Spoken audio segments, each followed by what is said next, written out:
Mahomes at bay. The Tampa Bay Bucs, Super Bowl 55.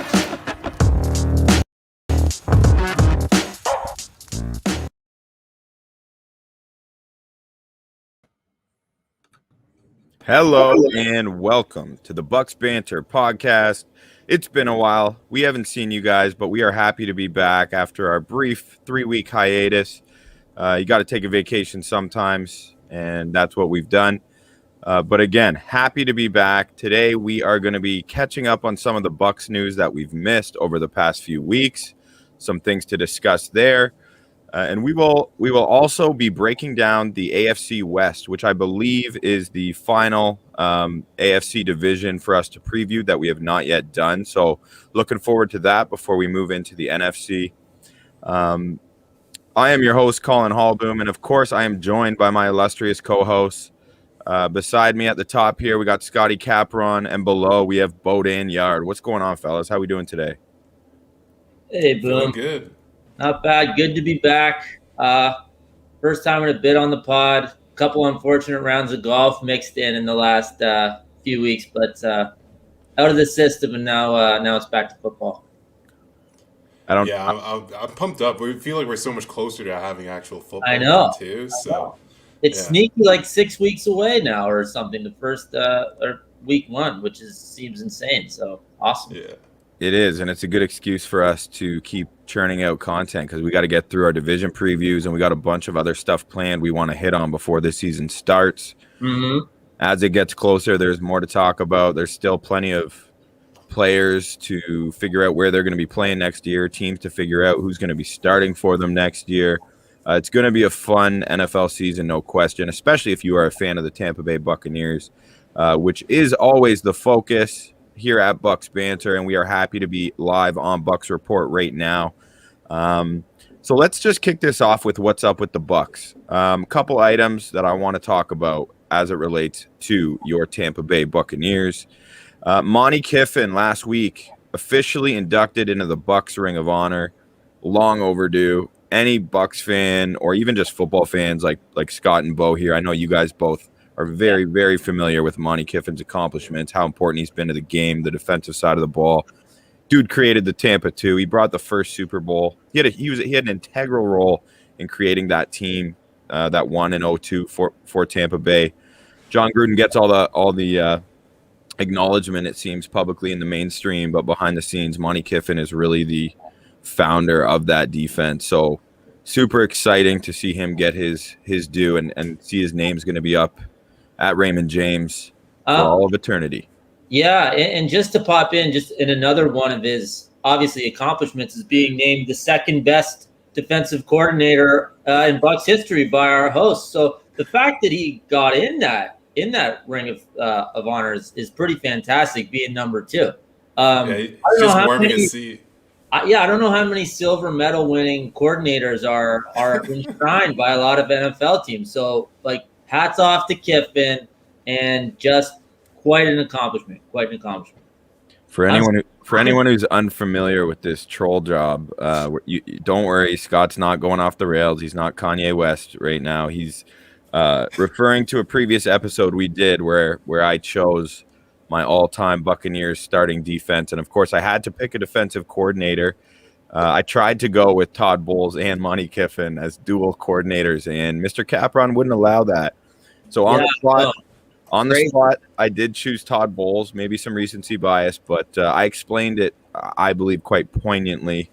So if you want to check out that episode, go back and listen to the case I make, and then you can come for me. No, I totally agree that you believe you explained it quite well.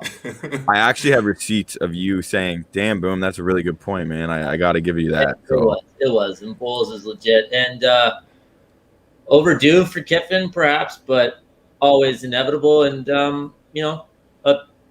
one of the all-time Tampa Bay Bucs figures, really, when you think about it, he's borderline as recognizable as most players in certain ways, especially with what he brought. So congrats, good for him. That's awesome. Yeah. I was going to say, I could see Kanye coming up when they have that. I think it's week 2 when you guys are playing the Falcons. They have a ceremony. I bet Kanye just jumps on stage and says Todd Bowles is the best defensive coordinator of all time. And then goes off with his bottle of Henny and Amber Rose to live happily ever after, however that story ended. That was fine for Kanye, right? I'm pretty sure. Yeah. Wait, him and Amber Rose, that's like a long time ago. That's like before she moved on to Terrence Ross, former Toronto Raptor, current Orlando Magic shooting guard. Yeah, I don't know if we want to go through Amber Rose's roster right now because I think she's got a deadly one. Yeah, We don't have the time. Yeah, I think so. I don't think we do either. But yeah, I just assume Kanye would be very closely aligned with your Todd Bowles take, is what I'm getting at. And which is crazy because isn't it the 20-year anniversary of the first Super Bowl? Or once we get into the end of this, like this Super Bowl will be in 2022, and that'll be 20 years. Just like it's like the Xbox 20 anniversary. If you Same think year, yeah. So Great parallel. Scott Capron, you brought your A game today. well, I'm looking at that big banner behind you, and it's just staring at me in the face. So Well, you know, it's a real tragedy that me trying to give respect to Monty Kiffin turns into a roast of me. But I got a lot to get off my chest. It's been a few weeks. I'm sorry. It's a little pent up. Yeah. Yeah, honestly, I lost my wallet yesterday. It's a whole thing. I'm lost. I'm lost. Benny Sokoloskis on Facebook says James Wilder for the Ring of Honor. A lot of people have been calling for James Wilder to be added, potentially the best Buccaneer running back of all time. Obviously, he was performing at a high level during some of the dark ages of the franchise, for which there are many. But yeah, that's something that would be nice to see. Here, the thing with the Bucs is, and the Ring of Honor, people, you know, there are, like, I agree, Wilder's name should be up there. And you would think Monty Kiffin should have been already, but I think maybe the Glazers and the franchise, the Buccaneers turning into this incredible juggernaut in the NFL and Super Bowl champions is quite unexpected. And I wonder if they wanted to just have something in the, you know, in the reserve chamber to keep fans engaged, and they kind of planned to space it out. And then now they're like, well, shit, let's go. I think We got that's a lot of names to add now. Yeah. I think that's totally plausible. It's like, oh God, we got to build a whole nother ring to this stadium just because our whole offense is worthy of it right now. But I think that's a good problem to have. Yeah, that's true. That's true. Yeah. Hopefully we're still doing this podcast here on Bucs Report by the time they put Todd Bowles' name in there, and then I can have some revenge on Scott. Well, I mean, it's kind of hard to believe that he's not already there. Yeah. Especially if they take down Monty Kiffin's name. And Maybe just like, I don't know, spray paint it, put Toddy B on there. Just a thought. Okay, so some other Bucs stuff we missed on during our Bucs Banter absence. The ESPY Awards. I don't know if you guys watched it live. Probably not. Not sure who does. However, the awards do matter, and I was pretty pumped up to see the Buccaneers winning Team of the Year. I'm so biased, but it was just such a magical year. I think it's like that's totally reasonable. I don't know what you guys think. I'm really curious about them winning Team of the Year in professional sports. I would say so. Like, I can't think of who would have taken it from them. You can't really, like, were the Lakers the Team of the Year? Right. I don't know. Like, LeBron had a great year, I guess. But, I don't know. I think to win the Super Bowl the way that in the fashion that you did it with the cast that you did it with, also Tom Brady's first year, and to win it at home, be the first team to ever win a Super Bowl at home. Like, there's a lot of things that kind of check the box to get that. So, yeah. I think if Gonzaga beat Baylor in that title game and went undefeated, they get it. But just as another option, because it's not like a hockey team is going to win, and the NBA was in the bubble, and I don't know, but just seems reasonable. It's Tom Brady, it's the Bucs, Yeah, and Benny Sokoloskis is on. He's saying the Lightning ? Like you said, I think it's harder for NHL team to get on there just based on how the sport is perceived in the more global, or at least throughout America, in that landscape. Or even just on ESPN, like when they won, did they have the front page of ESPN for like a half hour maybe? Yeah, no, they were like detailing Tom Brady's knee brace before they were like profiling Vasilevsky's performance. It's such a weird award show.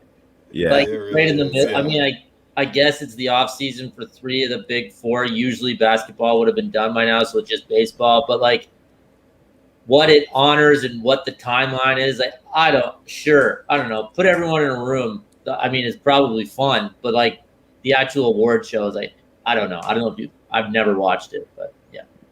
No, I just want to. I think I clicked to it by accident. Like Anthony Mackie was like just lobbing up some jokes that were just all missing. Oh no. It was a little rough. Well, yeah, but the Ben Simmons one was pretty that was just so ruthless that you can't call I didn't that even see that one. What did he say? I didn't see that one. Oh, you guys never saw that? No. What did he say? Man, it was pretty good. I think I was watching Temptation Island. Oh, were you? Is that back on? Yeah, it's back on. That's why we needed to take a vacation, eh, Bohdan? You were heading off to Temptation Island. Yeah. All of my prep work, I wasn't able to do any of it when Temptation's Island's on. That's a write off for me. That's one of my favorite shows ever. But what Anthony Mackie said at the ESPYs, I saw the clip of it. He was like, "I'm going to discuss some of the humanitarians amongst these celebrities." This is not verbatim.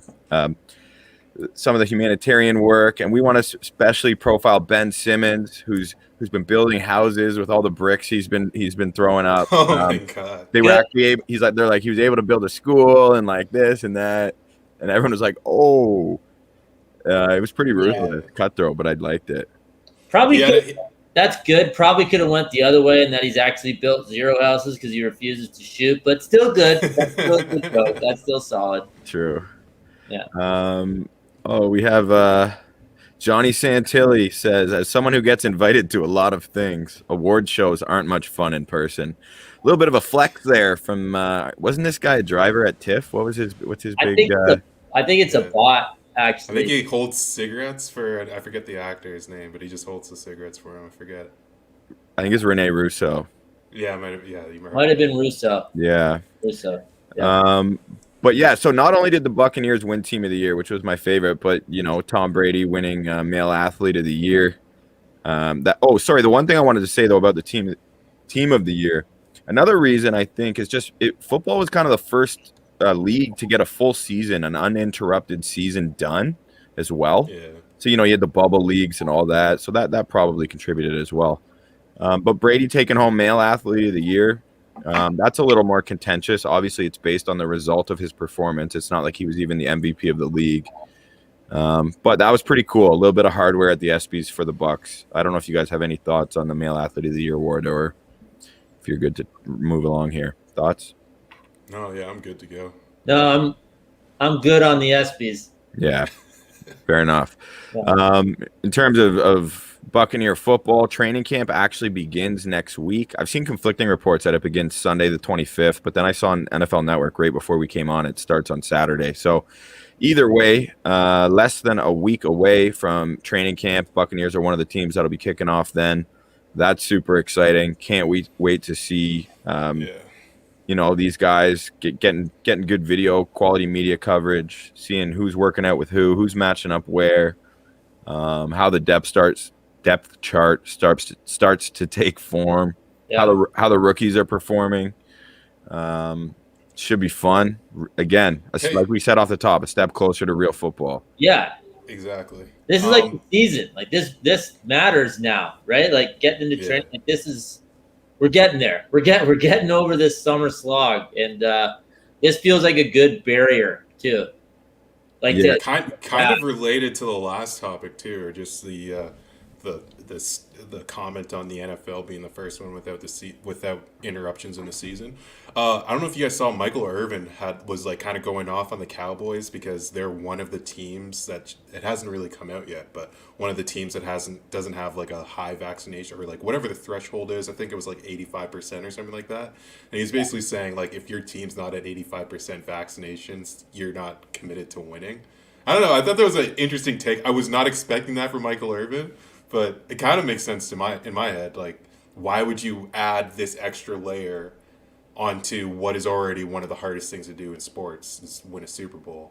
I don't know. What do you guys think about that? They're definitely going to make things harder on teams that are not at least 85% vaccinated. I think, like I heard today, it's going to be substantial in terms of what they're allowed to do and the protocols that will exist for teams without that 85% vaccination status. Yeah. I mean, I personally agree with Irvin, but that's because I'm not an anti-vaxxer, I guess, Yeah. For sure. And I'm already and like yeah, we're already vaccinated or whatever. But I just assume like I kind of get where it's one of the few times where I'm like, oh, Michael Irvin has a really good point here because like 85% doesn't seem that hard. You could still have a few anti-vaxxers on your team who have to wear masks.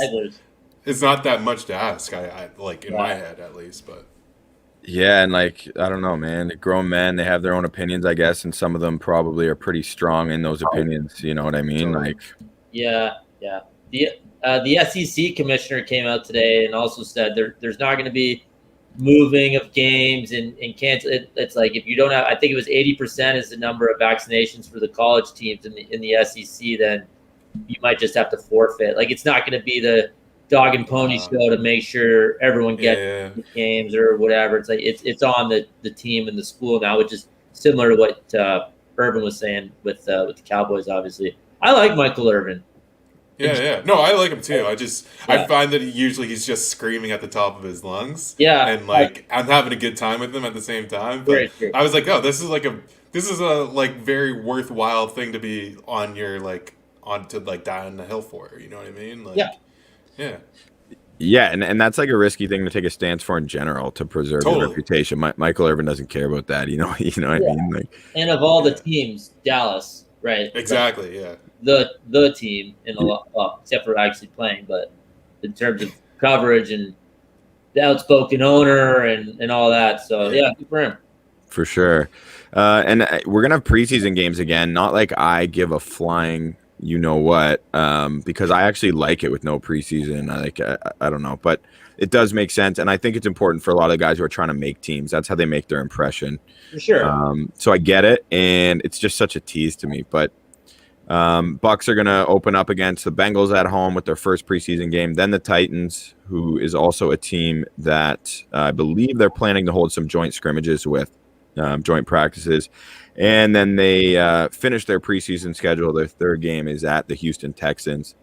So, yeah, that is what it is. Bengals, Titans, Texans are the preseason schedule for anyone who was not aware. Not much to read into aside from, like I said, individual players battling for positions. Something I tweeted out this week on my vacation, because that's how committed I am to discussing Buccaneers football with followers of Bucs Banter, which is a great point to say. If you're on Twitter, make sure you follow at Bucs Banter, where we tweet out a bunch of good stuff related to the Tampa Bay Buccaneers and football, NFL as a whole. But what I was tweeting about is a guy we've talked about. His name's Brandon Thorne, and he is the certified offensive line expert as a writer, as a knowledgeable expert. Yeah, the trench warfare expert. So his specialty is NFL play, but specifically in the trenches. His greatest skill is breaking down offensive linemen, but he's since transitioned into, naturally, if you're studying thousands of hours of offensive line tape, you're gonna be noticing defensive linemen as well, and he's become quite adept at that, which makes sense. But he released his top 50 trench players entering 2021 season, and 3 Buccaneers made the top 20, which is exciting. Because again, I respect his thoughts and opinions very, very much. And 3 Bucs making the top 20 is no joke. They were all on the offensive line. So he tiers his players. He has his tier 1 is unique, he calls it, and there was one player in tier 1, and that's Aaron Donald. But then in tier 2, which he describes as elite, you got Ali Marpet, who came in at the 10th best trench player in the NFL. Buccaneers left guard. That's exciting and awesome. I love seeing Ali Marpet get respect he deserves from best in the business. Then you got Ryan Jensen, our center, coming in at 14th best trench player in the league. Again, trenches is O-line or D-line. And then the rookie right tackle, Tristan Wirfs, at 18. Imagine 18th best trench player in the NFL as a rookie. The fourth tackle taken last year. I could talk about the Bucs offensive line all day, every day, because I've been tortured my whole life with just totally unreliable offensive line play. Aside from a few guys, obviously, there's been plenty of players who have done well. But as a unit, it is so great to have a team with 3 guys who are considered top 20 in the top 20 in the league, Yeah. in the trenches. That's not just offensive linemen. So isn't it unreal to watch when your quarterback has time to throw and isn't running for his life? Like, isn't it so much more calming? And I know it's different because it's Brady and he's so smart with the ball. But like, oh wow, he's actually going to be able to like take a deep drop, or like they can mix in play action and it's going to work. Like, oh, it's such a luxury to have, and it's something you don't think of as you're worried about your weapons outside and everything. It's like, oh no, our quarterback isn't going to get absolutely massacred today, so gives us a better chance at winning. It's so nice to watch. Yeah. The position of offensive line this was actually my Facebook profile when Facebook first came out. My bio read, the most underappreciated position in professional sports is offensive line, because it's true. Yeah, so, it is true. It won a Super Bowl. It won the Super Bowl. The last one. It's not talked about enough as being a huge factor for their success this past season. It gets slept on because that's what happens with offensive linemen. Not only their success, but Kansas City's demise. Like, the fact that they didn't have an offensive line was the reason they lost the Super Bowl. Was like the biggest reason that they couldn't compete in that game. Great point. That was clearly that was a narrative going in, and it proved to be even more significant of an issue than I think even worst case scenario could have been in most people's eyes for the Chiefs. Totally. And the start of that game was just so telling of what was going to happen. Like, Mahomes is still running for his you knew it was going to be a long night, and those Bucs guys weren't going to stop. And great point, Bo. Great point. For sure. Yeah, it is. And then surprisingly, that was it though in terms of the top 50. I was thinking Shaq Barrett would for sure be in the top 50. So I was a little surprised to see him as an honorable mention just outside of it. Ndamukong Suh also made the honorable mention.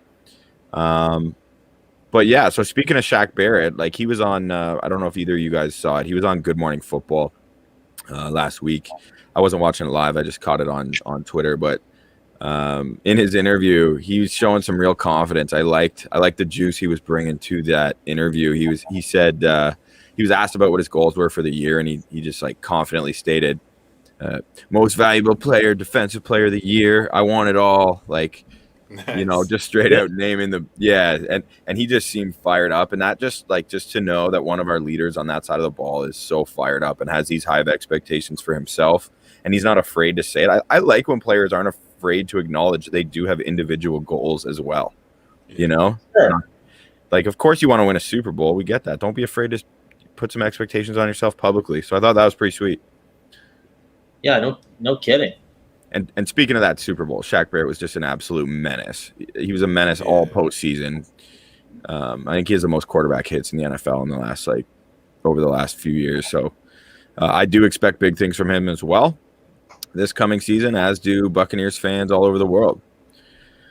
Anyway, I think that sums up most of the talking points that I wanted to discuss. I was literally just about to say, unless you guys want to break down Temptation Island, I want to get into some football right now. Let's do it. The Temptation Island, that is. No, I'm just kidding. Yeah. Halsey is in the news. Who is Halsey? I guess she had a kid. Who is this? She's the new left tackle for the Ravens. Oh. Yeah. Well, they're talking about. I thought it was Robert Halsey, who was the 5th round selection for the Buccaneers in the NFL draft. Oh, maybe Notre Dame. I don't know what the relation is between the two. I mean, great prospects both, obviously. No, Halsey is a singer. She had a baby.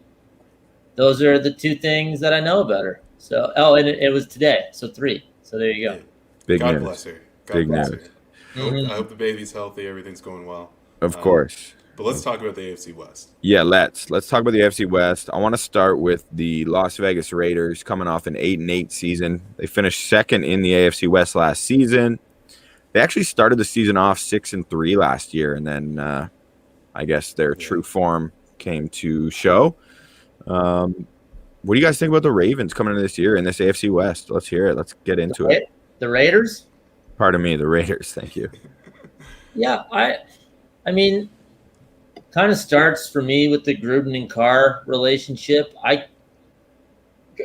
Gruden's either talking up his quarterbacks, throwing him under the bus, saying he needs insinuating that he needs a new guy. I really don't know. I don't know what Carr, where they're at. I think Carr's okay. Like, I don't think he's killing you or anything like that. I think he's a perfectly average quarterback, and they were 8-8 last year, and that felt exactly right for them, right? So, like, I don't know. I don't have a ton of. I mean, they're not the best team in the division, obviously, with Kansas City prohibitive favorite and the Super Bowl favorite as of now. I like the Chargers more than them, who we'll get to. I think you can make a real case that the Raiders might be better than the Broncos, but I don't know. Aren't the Raiders to you guys just like the quintessential 7, 8, or 9 win team in the NFL? Like, they haven't done anything in so long. Yeah, I like what you said about Gruden and just not just Gruden but Mayock. I would say the two of those guys and their relationship is super tight. But you're right. Like, the way they talk about him is so non-committal. It's like 1 second you're like, do they like him? No, they don't like him. Yeah, they do like him. They're always in rumors, like, trade rumors, whatever. But I guess that also ties into your next point, which is that he is average. He's fine. They're average. He's fine. And that's what they realize too. They just don't know what to do with it because they can win enough football games to be a 500 team and obviously believe they could be more.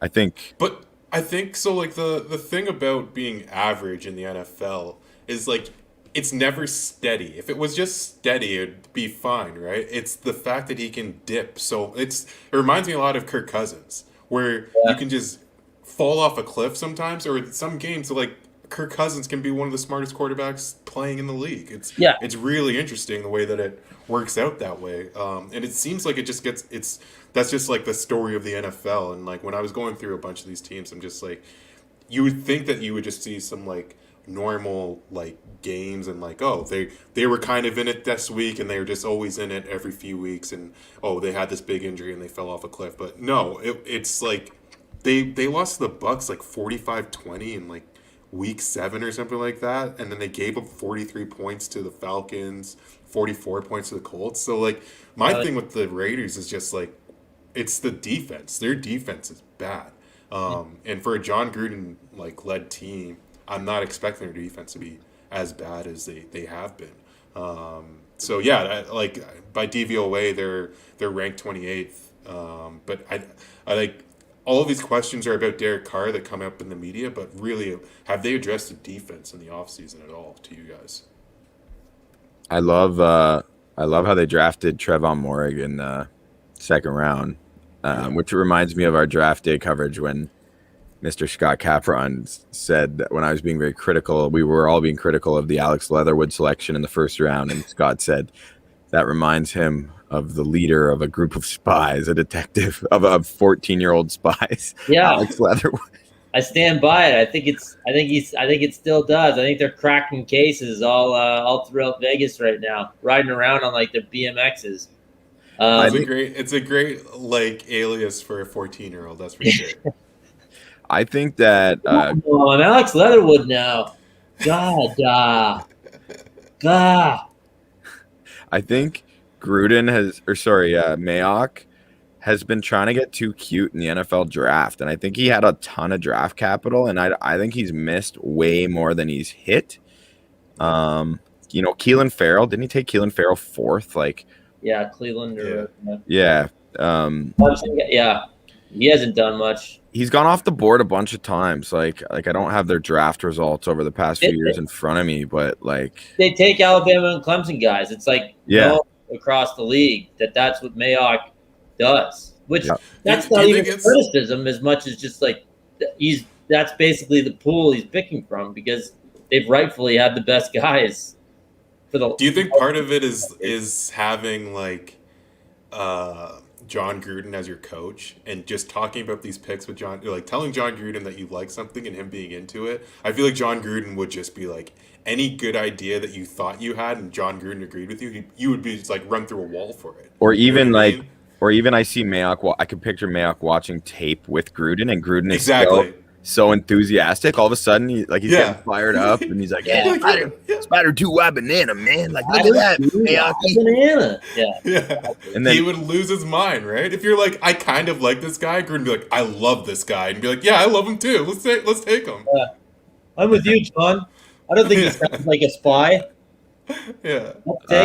Yeah. Johnny Santilli, all-time rest in peace on a name. Yes, I think he's referring to Scott's Alex Leatherwood. So, Scott, you ended Leatherwood. I mean, I assume that's what he's referring cool. to. I mean, I hope he has a good year. Yeah. I'm not trying to, I'm sure Alex Leatherwood got this sent to him by multiple people, probably his agent, et cetera, to fire him up for the year. Maybe Johnny tweeted at him. We'll see. Yeah. What do you guys think of like Henry Ruggs? So Ruggs went off the board before Judy and CeeDee Lamb, which was wild to me at the time because I would have had him as my third rated. I did have him as my third rated receiver in that draft.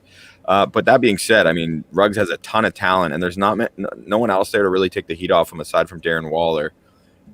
They're like, despite the fact their offense was serviceable, because I mean, let's quit, ripping on the guys who run the organization. I mean, Gruden is a smart guy at running an offense, West Coast offense, and he can figure it out. Like he is putting in the time, so they're able to be effective still. But I do have questions related to those playmakers along with Ruggs, and I'm curious what you guys think. Like, is Henry Ruggs going to blow up this year, or is he just going to be mediocre and be in and out of the lineup with injuries and unable to get his game off? They must think that Henry Ruggs is going to be awesome this year because they picked up John Brown and Willie Snead to round out their wide receiver room this year. So, I think the thing with Ruggs is like, yes, he might be one of the fastest guys in the NFL. I don't know. It's tough when Derek Carr is the one getting you the ball. Like, cause I can't be confident that he's going to be able to have this big breakout year unless I know that he's going to be getting the ball fairly consistently. And then you're right. Like, Darren Waller is basically a wide receiver. So as much as we're thinking that he's not going to be sharing targets that much, like, Carr can get into mode where he's just looking at Waller pretty easily. And Waller has a performance to back that up too. So I feel like Ruggs, whether he is thankful for this but I feel like Devontae Smith and Jalen Waddle's performance has hurt Ruggs' like perception because they're like, oh well, look what they did in that role. You know what I mean? Like, I get you're fast, but like those guys are just look better. Yeah, they're better. The amount of Alabama wide receiver talent in the last, it's actually laughable. Like, it's ridiculous. I mean, they must have loved Ruggs to take him before Lamb and Judy last year. Whatever. I mean, those guys were all kind of tossing in a hat. They were all taking within 3 or 4 picks of each other as well. Like, if you like one better, great. Like, Ruggs had 452 yards last year, a couple touchdowns. I would be more. My thing with him is the quarterback that he's paired with. Does the arm strength or lack thereof really limit what you can do with Ruggs or what he could do somewhere else? Because I don't think so. No, okay. No, I think Carr has enough arm and he's pretty accurate with his deep ball. Like, I think he's got enough that can't even be an excuse for Ruggs personally. Well, then I think he's really talented, and first year in the league, it's not like he was a bust or anything or like super unproductive. Obviously, they would have liked a little more. He only played in 13 games, so add another 3 games at those averages, and he's closer to 600 yards, I guess, right? So, like, that's not terrible. I mean, it's not Justin Jefferson, that's for sure. It's not the flashes that we saw from CeeDee Lamb in Dallas, but I like Ruggs.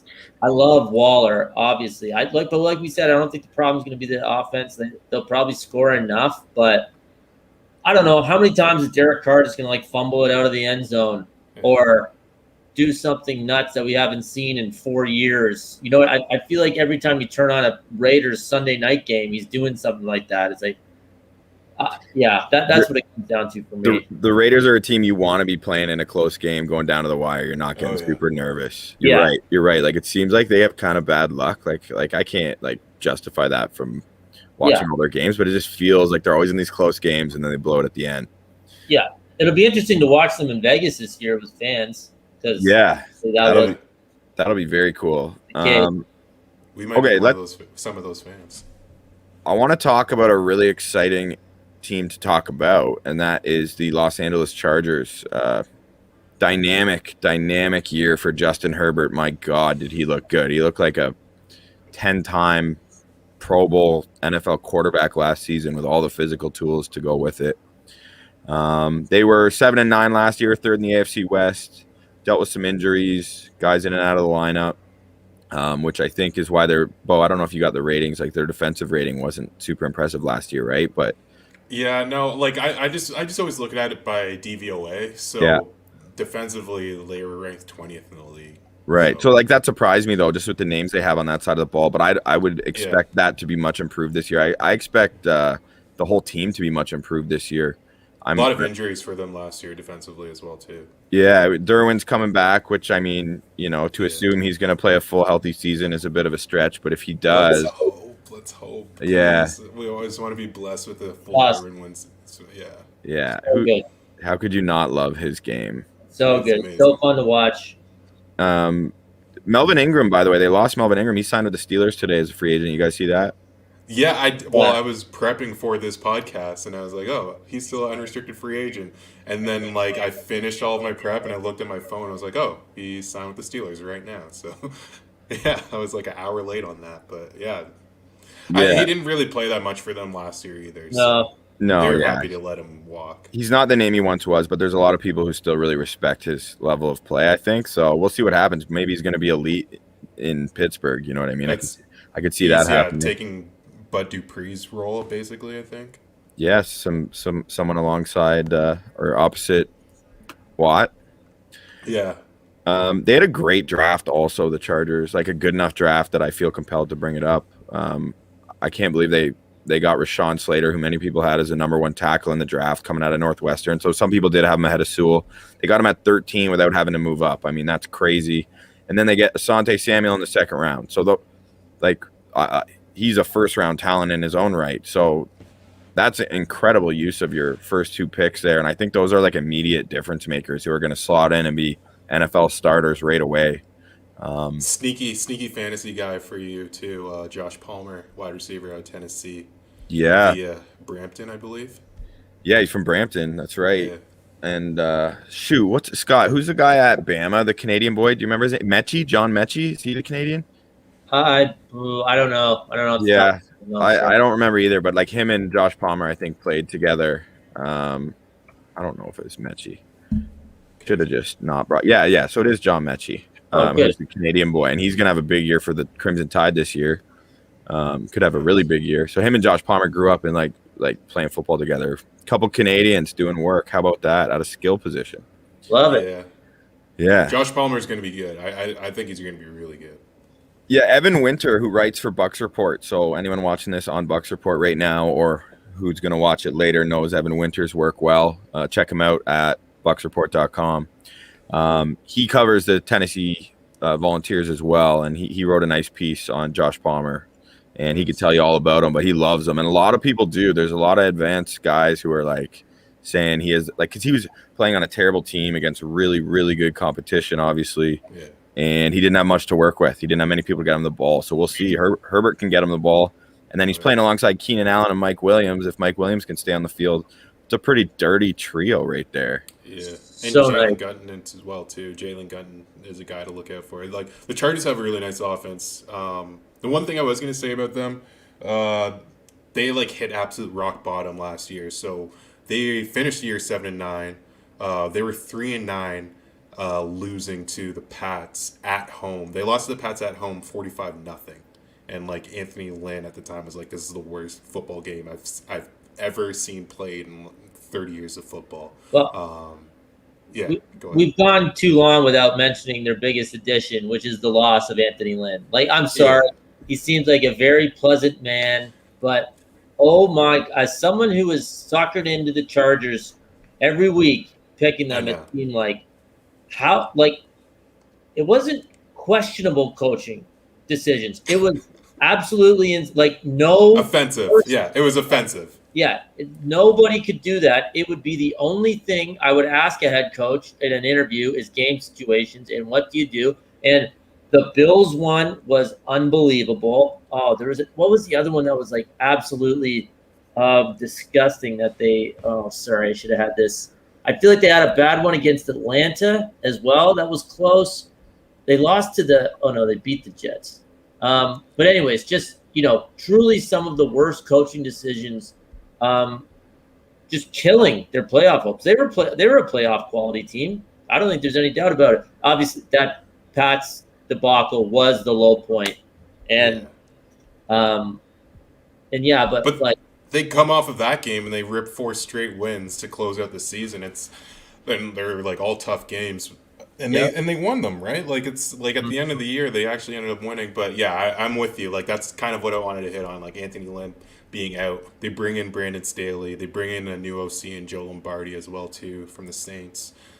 They could be really good with like another year of Herbert as well too. We all are big on him. So they lost to the Broncos by 1 at Denver. I feel like, did they go for 2 and not get it? Does that ring a bell?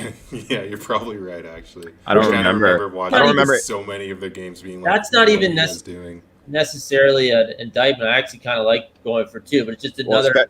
Especially at Mile High, right? People are known to do that there because they just want to get out of there if they have a shot at it. Yeah, they don't want to deal with the crowd. Like if you think you have a better chance of converting than winning the coin flip in overtime, basically, then I have no problem with that. It's just another example of another freaking close loss for them, and they still finished 7-9. I don't think any NFL team, like any honest team, would say they weren't playoff quality last year. But hey, you got to win them. That's every week is so important. You got to get to those 10 or 11 wins, and when you lose a heartbreaker, it's just crushing. And they seem to do it every single week. So, let's hope Herbert takes another step. We trust their offense. I think they're going to be good. I would pick them to make the playoffs. I guess we'll do an actual playoff predictions pod because probably as of right now, if someone went and checked our notes, each of us have picked 13 teams to make the playoffs in each conference, and every team is going over. So, probably have to check that out. But, I'm a sucker for the Chargers, and I don't think that will stop this year.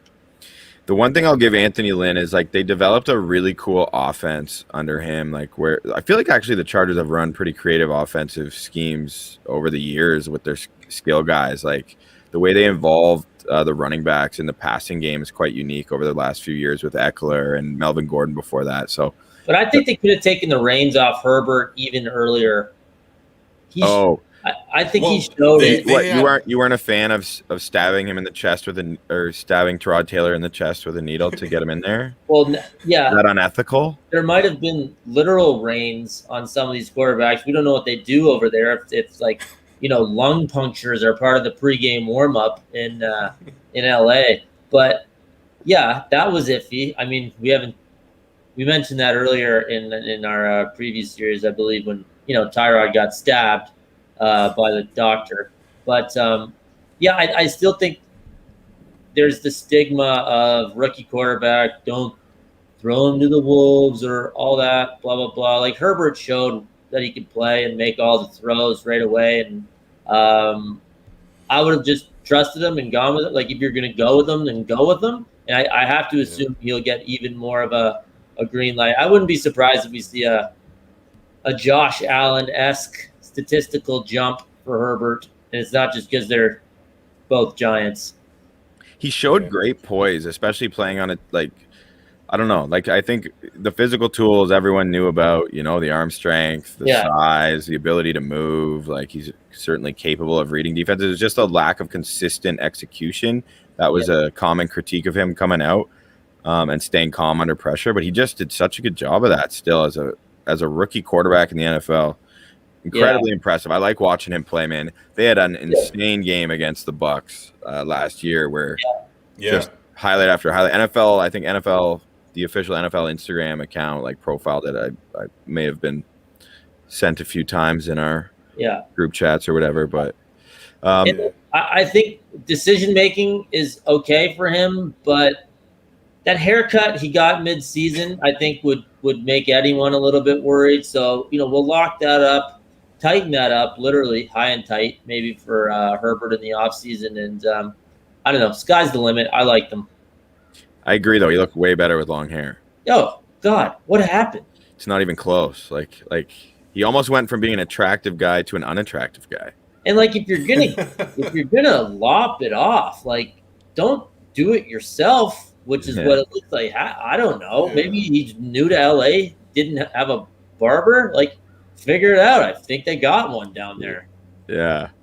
Okay, so we've talked about the Raiders. We've talked about the Chargers. Is there anyone else who has anything they want to get off their chest regarding the Los Angeles Chargers before we talk some Denver Broncos? No, we're going to go win totals and division odds at the end, right? So we'll just do them all together.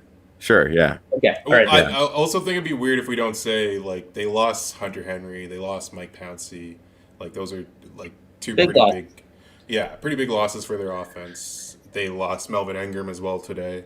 Denzel Perryman's out. Casey Hayward went to the Raiders as well, too. It's like, it's tough. Yeah, that's some turnover for sure. So. I didn't see that Hayward one. Yeah. I didn't see that. Yeah. Anyway. Did he go to? No, he went to the Raiders. Oh, okay. Yeah. So, yeah, he went to the Raiders. All right. Well, coming off a last place finish in the AFC West, the Denver Broncos with a 5-11 record last season. Pretty terrible statistically on both sides of the ball. Obviously, they were without Von Miller and Bradley Chubb went down. I mean, it was kind of a write-off season for Denver. But what are you guys thinking about the Broncos entering this season? Obviously, there's apparently this quarterback battle going on between Bridgewater and Drew Lock is going to continue until the 25th hour. Like it was reported today by James Palmer that they're going to use all 3 preseason games before making a decision between those 2 players. So my quick take, I actually really like, despite the defensive numbers last year, I like their defense with those guys coming back. I think they're going to have an elite defense. And I love the receiving group they have. I love the Javonte Williams in the backfield. Everything looks really nice to me, except the quarterback position looks awful to me, with uncertainty as well. So, I was thinking they're like the inverse of the Raiders, basically, to me. Like, their offense is just not that great, but their defense is very solid to me. They brought in Kyle Fuller as well and Ronald Darby. I think their secondary is going to be one of the best in the league. Like, throw a little Surtain in there, a little Patrick Surtain as well too. So like they've got a ton of weapons on that side of the ball, and they should be able to stop anyone, which is a good thing to have when you have to play the Chiefs twice a year, at least. Yeah, but they got to play the Chiefs and they got to play the Raiders and the Chargers twice. So we just talked about how great their offenses are. Meanwhile, Denver can't score. I think they're gonna suck, man. Like I really do. I don't get it at all. Great that they have a good defense, and I suppose that can carry you if Bridgewater is his normal steady self and wins the job. Because I think he's better than Drew Lock. Not that that's saying much, but I don't know Teddy Bridgewater is just like the NFL Band-Aid that just goes from team to team. I guess you wouldn't use it. Bad analogy. We'll keep going. But anyway, Ryan Fitzpatrick is banging on the table now that you said that. But go ahead. Exactly. But I don't know, man. They just haven't been good. Like what? All right. So the last 4 seasons. So they had one decent year after the Manning Super Bowl. How many? So 64 games. How many wins do you think they have? Regular season wins, obviously. Since when? In the last 4 seasons. So out of 64 games. 28. Sorry, no, 36. Yeah, I was going to say like 40. No. Or not 40. Wait, no, that's not right. I was going to say like 20-something. Yeah, they're 23 and 41. Like they're one of the worst teams in the league. And they still don't have a quarterback. So if we're talking about how good the division is, it's like... Well, are we though? Have we talked about how good the division is? Like the Chargers have promised, the Raiders are inconsistent. Okay, that's legit. But we're at least talking about the offenses. And now you have to be able to score to keep up. So if they're going to try, like, good luck trying to carve your way to a 10-7 wild card spot, scoring 20 points each game. You know, like I just don't see it. So Scott, let me ask you this though. Okay, so it's a fine take. Do you think though there are issues outside of the quarterback position? Like I feel, like, you know what I'm saying? Like, do you disagree with the well-rounded nature of the roster otherwise, or are you just saying that's how paramount that is, which is obviously true? That's what I'm saying. I'm just saying it's that important. Yeah. I like the roster. I like that they're going to have their crazy home field advantage again. That it's one of the ones that actually matters. Both like geographically, and the fans are great, right? Like it's a real home field, so awesome. But Can I just jump in? I got two things for you. So over the last 4 years, this is the first time they've ever brought back an offensive coordinator in Pat Shermer. So that's another thing to this offense hasn't seen any type of consistency for the last 4 years at least. And also the big elephant in the room is this is the prime Aaron Rodgers destination. Yeah. Like we're basically or Deshaun Watson as well. We see how that plays out. But I think when we're talking about that their quarterback decision is going to come back to the 25th hour, part of it is the Aaron Rodgers trade that's sitting there, and they just want to see if there's any way that's going to happen. But for sure, and I figured we would get to this, but scrap everything I said if they get Rodgers, because then like literally contender. Then they're a contender. They are probably the best team in this division. Well, we're going to get to the Chiefs, I'm sure too, but I don't think I'm going out on a limb. I think that's like when you add Aaron Rodgers to an offense that already has Jerry Jeudy, Cortland Sutton coming back. Who do they have at running back? I can't remember. Javonte Williams. Sorry, who are we talking about? The Denver Broncos. Sorry, I was on. So they've got Javonte Williams. I think they got Melvin Gordon. Is he? There? Yeah, they have Melvin Gordon still. Yeah. So I think he's a good number 2, like second change of pace back still. For sure. And then Noah Fant's getting a ton of love right now for anyone that's following like some guys to watch in the NFL next year. Noah Fant could be one of those breakout tight ends. Hamler in the slot. Fant and Hawkinson, both of them coming out of tight end University of Iowa, are both. This got to happen for both of them this year, though. Every tight end in the world went to either Iowa or Virginia. That's just a rule. That's it. It's the only 2 schools that have that position. Yeah, Fant does have a tantalizing skill set, though, and I think their skill position players, just focusing on those groups specifically. Like, I love Javonte Williams. I think he's going to be like bell cow potential right away with a serviceable offensive line. They got Cortland Sutton coming back from an injury, who is another guy that people around the league love. Like, I haven't watched a ton of Cortland Sutton, but I know he was effective as a rookie. But he's going to be fully healthy, and I think Jerry Jeudy's going to take a big step this year. If again, yes, they need a quarterback, but regardless, I think Judy's taking a step. Like, and I just can see them shutting people out for quarters, halves at a time. Where like if they're only scoring 20, 25 points, I think if they're right around 28 points, they're going to be a really tough team to beat. Yeah, but that's a big jump. Yeah. So it seems like, well, I was about to say it seems like Bo and I are more optimistic about the Broncos, but under the assumption they can figure something out at the quarterback position. How they have to get Aaron Rodgers. You have to find a way. Now is the time. Go get Aaron Rodgers. He's not playing in Green Bay. Like, make this happen.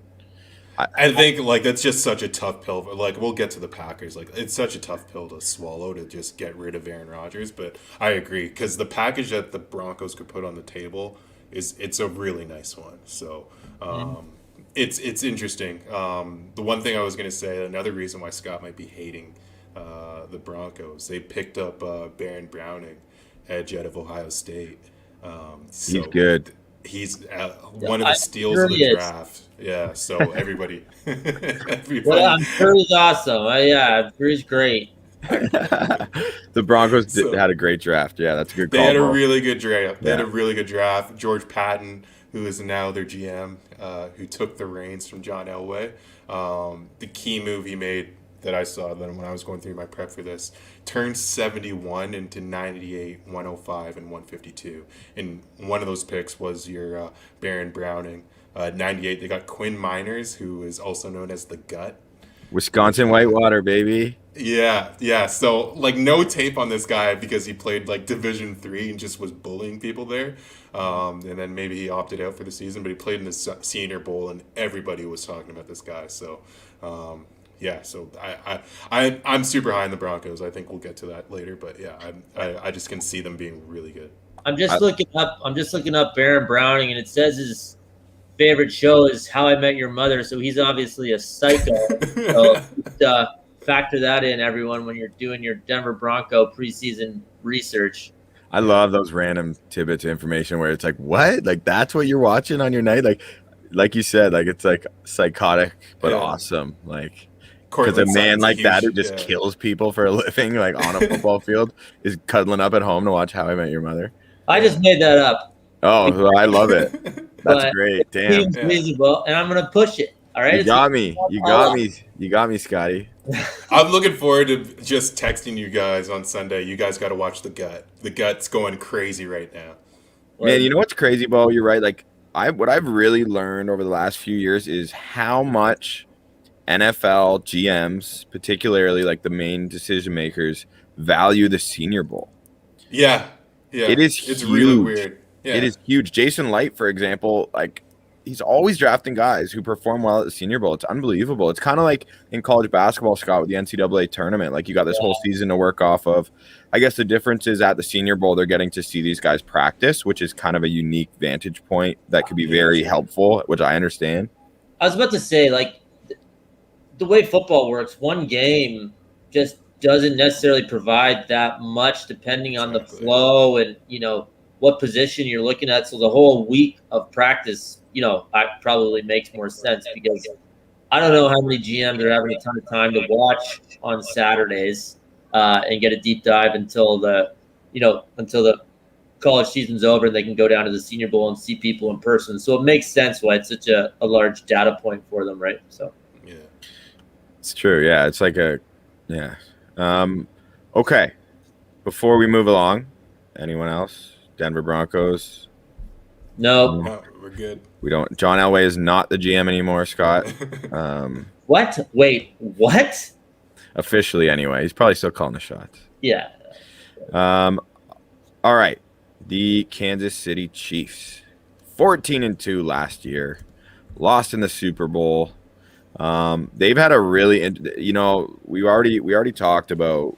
Bo brought up how the trenches were the issue for them, at least on the offensive side of the ball, so dramatically in the Super Bowl. It's the clearest thing you can point to the point that even Patrick Mahomes could not overcome it. But they've done a hell of a job of just identifying their weakness and just stabbing at like solutions. Just boom, boom, boom. We're gonna do everything we can. Like former first-round pick, all-pro left tackle, tear your Achilles, peace. We're going to replace you. We're going to bring in Joe Thuney, one of the best guards in football, formerly of the Patriots. We're going to use the draft to add some really talented offensive line prospects. So I love that. I hate when teams just don't in the NFL anyway, like you have a direct need and you have all this greatness everywhere else. Like how we were just talking about with the Broncos. It's like, do something about the quarterback. It's the one thing you need right now. And the Chiefs have done that with their offensive line. And it scares me. And in lockstep with that, Collin, is just not wasting Mahomes' prime. Exactly. He might not even be in it yet. Like, you know what I mean? So I shouldn't say that's like must win, but like they're going after it because they know they have with him, they can win it every year. Like literally, they're going to be in the conversation, and they're not a franchise that's just sitting on their hands and not maximizing it. They lost to the Bucs, and honestly, the way that game played out, even with the healthy offensive line, I actually think Tampa Bay was going to win the game. But Kansas City was the favorite all year. They're bringing back almost everything. I think they have enough desire, want to get back there. Like I would really like where their head is at, and football wise, I mean. We know they're good. We know they're going to be good. We know Mahomes and Reed are going to put up points. It's just going to be hard to beat them. Clear-cut number one threat to the Tampa Bay Buccaneers repeating. Yeah. When I looked at it, I was looking at their schedule, and for some reason I just was thinking that I was going to see more losses on their record. I was surprised it was 14-2. It felt like it was a down year for them last year. Me too, Bo. Same thing. Honestly, I was like, I thought they had 5 losses, but I remember them just being in really tight games and pulling them out at the last second. It's probably because they weren't covering enough. They never covered. That's exactly what it is. That's exactly what it is. Never covered. Yeah. Yeah. So when you're talking about their offensive line, I think the thing that you got to realize is they brought in Joe Thuney. They brought in Orlando Brown as well through trade, basically being their first-round pick for this year. But they're also getting back our guy, Laurent Duvernay-Tardif, from the great University of McGill, doctor. who opted out for COVID reasons and to aid the COVID response. So one of the most honorable guys in the league. And then they also have a 3rd-round pick from last year who opted out at a TCU, Lucas Niang, who's coming back, who was being raved at as one of the highest value picks of the draft in 2020. So, and then they also drafted Creed Humphrey as well, who was a guy who I listed as a possible 1st-round target for the Tampa Bay Buccaneers, and they got him in the 2nd round. Their offensive line should be very good this year. End of the second too, like right at the end. That was a steal in its own right. Now they also, Bo, just to jump on what you're saying, the guy they got in the 6th round, Trey Smith, offensive guard out of Tennessee. This guy is so talented, man. He could have, like, people were expecting him to potentially be a early second round pick, and some health issues came out. We've talked about this briefly on the draft, but just for anyone who didn't see it.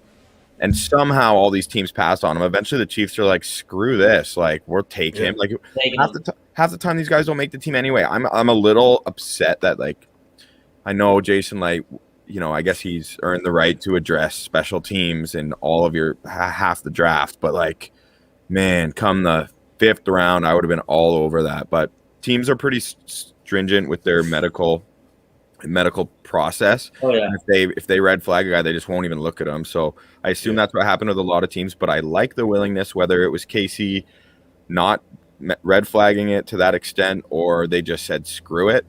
Whichever it was, I love that too. But you're right, man. Those are names I forgot about too. Some of them, like, I wasn't even thinking about Tardif coming back for whatever reason, even though he's a Canadian lineman who helping save the world. Yeah. So they like, I've never seen, like, I think we talk about like the Ravens having this approach where they just lean into a strength. But like to see a weakness and then lean all the way into it, where like the only thing that drove Andy Reid from like the point of losing the Super Bowl to now was trying to address the offensive line, and it shows up on paper like right away. Yeah, for sure. Yeah. We're not making any headlines or whatever. We all think Kansas City's going to be good. I'd like them to win the division.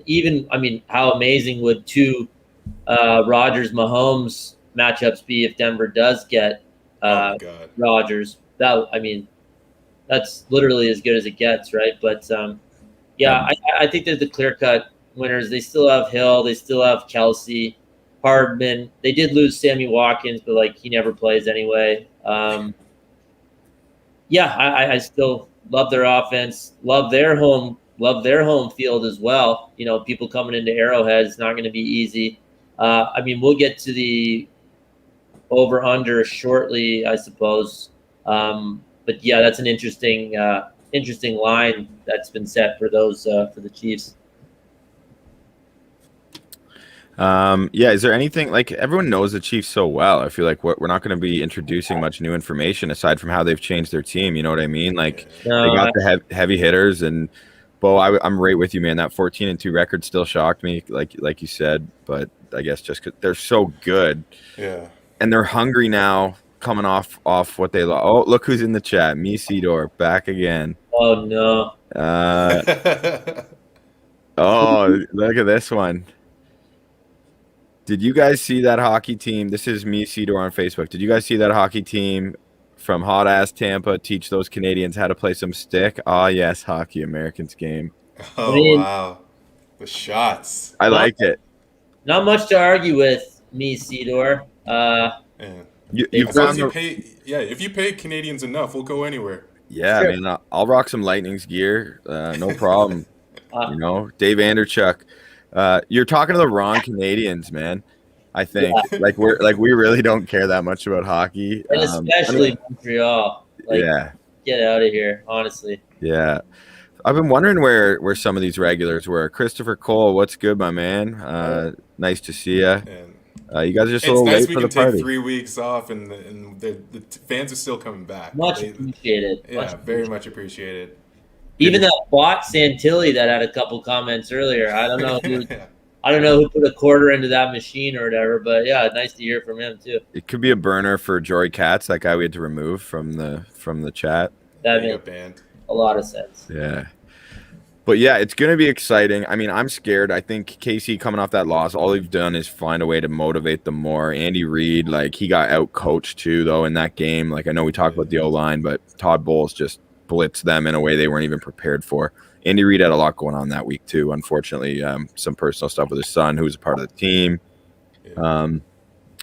But anyway, but like when I look at the Chiefs and like what they're reloading to, it's like I feel like we're gonna get the Super Bowl we deserved last year with that, right? Like if they do meet up again, we're gonna get the proper good game that's back and forth. You know what I mean? Like they're ready. It'd be so crazy, man. Rematch, Super Bowl rematch with the GOAT versus the baby GOAT. Like nothing would fire up Tom Brady more.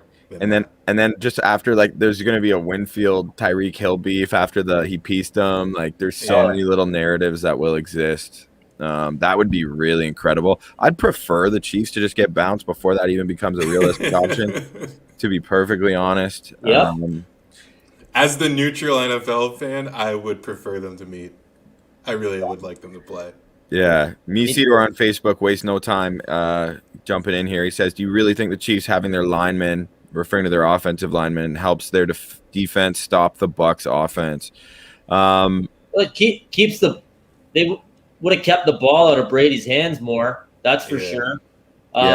Less possessions for Tampa, and we know, a not running for his life Mahomes is going to put up more points than whatever the 9 or whatever it ended up being in the actual game, right? So. Yeah, not directly, but indirectly, it's all related. Plus, we were just talking about how Kansas City's improved their defense. They don't need to be a top 8 defense. They need to be like the 14th best defense, and that's going to be plenty good for them to do enough damage to get back to that to get back to the Super Bowl.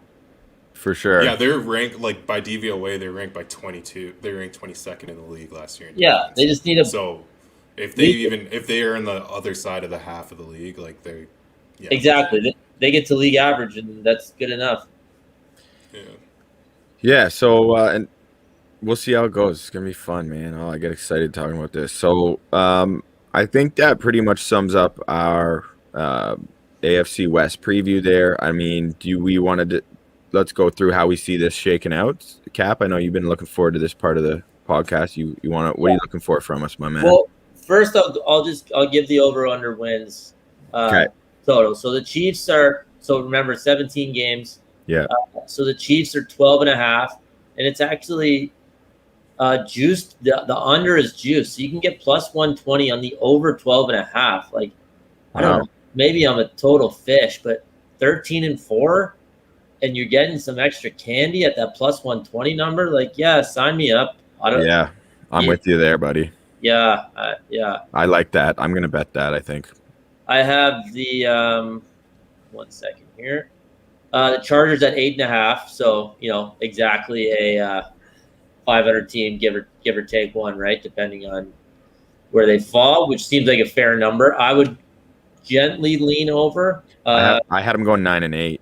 Yeah, 9-8 seems fair. I had them 8-9. So okay, so great number. Yeah. I have the Raiders at 8 even.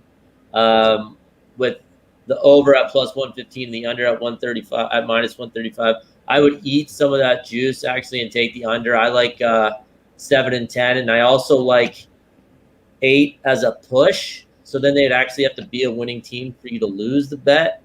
I just think it's more likely to go 7 and 10 than 9 and 8 for them. I know that's I'm with you. Splitting hairs, but yeah. And the Broncos, 1 second, it isn't on my site here. I think you know what? They might not have a lineup yet because of Rodgers thing. Makes sense. Yeah, I would like whatever that is. I would bet the over and just hope that they get Aaron Rodgers. Yeah, I have I have them going 10 and 7. 7.5. 7.5 is what I'm seeing here. So I'm over there.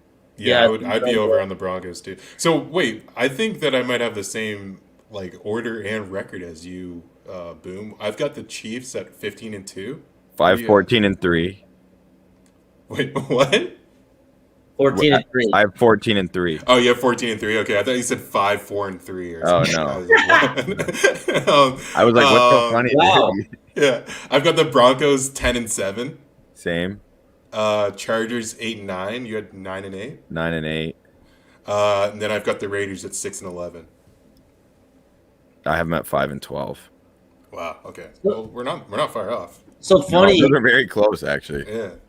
Bet365, the book we use. So for the actual division futures, has the Chiefs at -280. So I think they're the biggest divisional favorite in the league. Yes, they are. -280. The Broncos at +450. So it feels like they're kind of trying to cover themselves in case of the Rodgers thing. So hanging a lowish number. Chargers +600. Okay, all right. To win the division. To win the division, and then the Raiders down at +1600. So considerably lower. Yeah, I mean, without a Mahomes injury, I just don't see the Chiefs. I agree. I don't see it as being worth it. I'd rather just take a playoffs bet for the Chargers at more like +125 and see if they can do that. So. Exactly. There you go. So yeah, I got Chiefs 1, Denver 2, Chargers 3, Raiders 4 within the division. Yeah, I'm gonna Cap. Do you have the Chargers as your second in the division, or you got? Yeah, the Chargers have the Raiders third and the Broncos fourth. So not too much disparity. Bo and I are quite aligned. It seems. That's cute, Bohdan. That's nice. Yeah, we go together. Wicked. Cap, I didn't ask you if you had any other bets in particular. I mean, I'm sure you'd bring them up if you did that. No, nothing for this division. Yeah, I guess it's worth noting that the Chiefs are the Super Bowl favorite as of right now. They're +450. The Bucs are +700. Two teams tied at +1100. A little trivia time. Who do you guys think it is? Well, it's not the Packers. Chiefs +450, Bucs +700, and then 2 at 1100. It's not the Packers. It's not the Saints. Nope. The Bills. Yep. And Seattle? No, another AFC team. Oh, another AFC team. Huh. Yeah. This has got to be just great content for me. Just Oh, thinking here. people are screaming. Bills and it can't be the Browns, right? No, but think about their chief competitor. Oh, the Ravens? Yeah. Wow. I Yeah. didn't think anybody would be that high on the Ravens. What are the Browns? The Browns are 16-1, so they have the 8th best odds. 8th, yeah. That's And look, like they hung the Broncos at 20-1 too. So I think they're really worried about the Rodgers thing because they know that they'll get absolutely pummeled as soon as he gets traded there, right? Or they expect Teddy, or they are more like me and Bo and think those pieces around him are so good that Teddy Bridgewater just needs to hold the fort down. Well, good luck. I agree, though. Like, I'm not disagreeing personally with you on that, Scotty. I'm just saying, I don't know. You're right. Right on. Okay. Well, some of our regular contributors joined us late, so I'm sorry we couldn't engage with you guys on Facebook or wherever else you're commenting. We do appreciate the interaction from those of you who took the time out of your Monday evening to listen to us. Yeah, we're going to be back next Monday. We'll probably drop a pod later this week on another. I think we're transitioning over to the NFC and start our division previews there as we work towards the NFC South, which will be our last division preview. Before we get into some more league-wide predictions and other fun stuff, we're going to talk about at Bucs Banter.